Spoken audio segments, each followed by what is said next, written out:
33022. Saya tinggal di DUSKPA Rambah Utama Blok E. Saya Septi Duyanti dengan NIM 2033004. Saya tinggal di DUSKPA Blok C, Desa Rambah Utama. Saya Astiani dengan NIM 2033020. Saya tinggal di DUSKPA Rambah Utama Blok A. Apa ini? Nanti mau. Saya Dina Rosita dengan NIM 2033005. Saya tinggal di Desa Rambah Utama, Blok B. Kami dari Program Studi Pendidikan Biologi, Fakultas Keguruan dan Ilmu Pendidikan, Universitas Pasir Pengarayan. Kami akan menjelaskan tentang Artikel ilmiah. Selamat menyaksikan. Baik, yang pertama kita masuk ke dalam pengertian artikel ilmiah. Menurut Brotowijoyo, artikel ilmiah ditulis dalam bahasa yang konkret dalam kerangka kerja ilmiah dengan gaya bahasa formal, kata-kata kerja teknis, dan dengan fakta umum yang dapat dibuktikan benar atau salah. Kemudian, secara umum, artikel ilmiah dapat didefinisikan sebagai penelitian ilmiah yang disingkat atau dirangkum. Siswa dapat menulis artikel ilmiah setelah mereka menyelesaikan atau meneliti makalah ilmiah. Sedangkan artikel ilmiah dapat berasal dari penelitian lapangan dan laboratorium termasuk seminar. Selanjutnya, yang kedua ada struktur penulisan artikel ilmiah. Dalam penulisan artikel ilmiah itu terdapat beberapa struktur. Berikut ini beberapa struktur penulisan artikel ilmiah menurut hasil penelitian. Yang pertama itu ada judul, di mana judul artikel mungkin bisa sama dengan judul penelitian yang sudah dilakukan. Lalu sahabat juga bisa mencantumkan nama penulis tanpa gelar dan lembaga tempat bertugas. Yang kedua, itu ada abstrak, di mana abstrak adalah inti dari permasalahan, bagaimana penelitian tersebut dilakukan, hasil, dan menarik kesimpulan.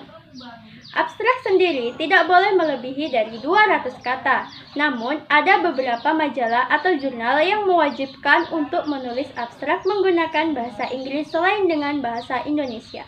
Yang ketiga, membuat kata kunci atau keyword, di mana kata kunci terdiri dari kata pokok yang berkaitan erat dengan isi artikel. Biasanya ditulis dengan bahasa yang sama dengan menggunakan abstrak dan ditempatkan di bawah abstrak.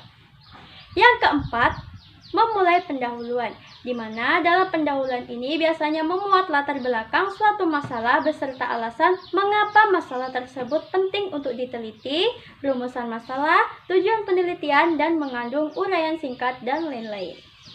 Yang kelima, ada metode penelitian. Dalam metode penelitian ini berisi tentang metode atau cara-cara dalam melaksanakan penelitian tersebut, seperti penelitian, populasi, sampel, metode pengumpulan data, dan masih banyak lainnya. Yang keenam, ada hasil penelitian, di mana hasil penelitian ini berisikan tentang hasil yang didapat setelah melakukan penelitian tersebut, kemudian memberikan penjelasan ilmiah yang didasarkan pada pustaka sehingga masalah tersebut dapat terpecahkan. Namun, hasil penelitian juga harus didiskusikan dengan cara membandingkan beberapa hasil penelitian lainnya. Yang ketujuh, tarik kesimpulan.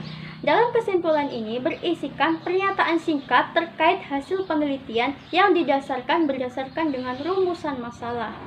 Selanjutnya, yang kedelapan ada lampirkan daftar pustaka. Teman-teman, dalam membuat artikel ilmiah juga harus mencantumkan daftar pustaka yang digunakan dalam menyusun artikel ilmiah tersebut. Sumber harus asli dan bisa dipertanggungjawabkan. Pastikan juga tulisan teman-teman mudah dipahami oleh pembaca. Sahabat atau teman-teman bisa menggunakan kata yang lugas dan tepat supaya tidak terjadi kesalahpahaman. Bahasa yang digunakan juga harus sesuai dengan jenis artikel yang akan dibuat.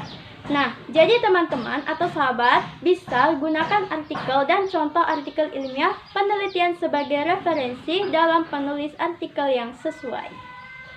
Selanjutnya, ciri-ciri artikel ilmiah. Setelah kita memahami pengertian artikel ilmiah, kita juga perlu mengetahui apa saja ciri-ciri artikel ilmiah tersebut. Berikut ini ciri-ciri artikel ilmiah penelitian tersebut.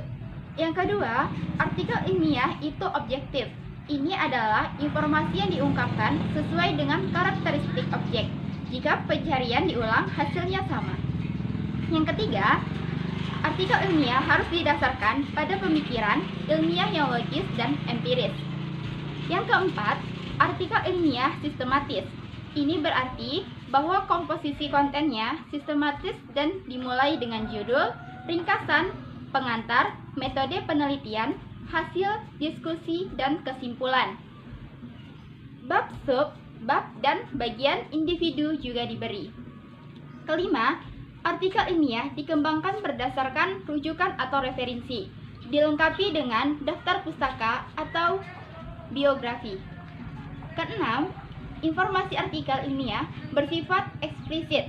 Penggunaan kata-kata ambigau tidak relevan untuk digunakan dalam penulisan ilmiah. Ketujuh, artikel ilmiah juga memiliki ciri kebahasaan, yaitu bahasa tulisan ilmiah. Baik, selanjutnya yaitu fungsi artikel ilmiah. Artikel ilmiah memiliki beberapa fungsi. Yang pertama, sebagai rujukan. Yang kedua, untuk meningkatkan wawasan. Yang ketiga, untuk menyebarluaskan ilmu pengetahuan. Adapun tujuan pembuatan artikel ilmiah yaitu menyampaikan ide, memenuhi tugas dalam studi, untuk mendiskusikan gagasan dalam suatu rapat atau pertemuan, sebagai bagian dalam lomba, dan untuk menyebarluaskan ilmu atau hasil penelitian. Terima kasih Telah menonton video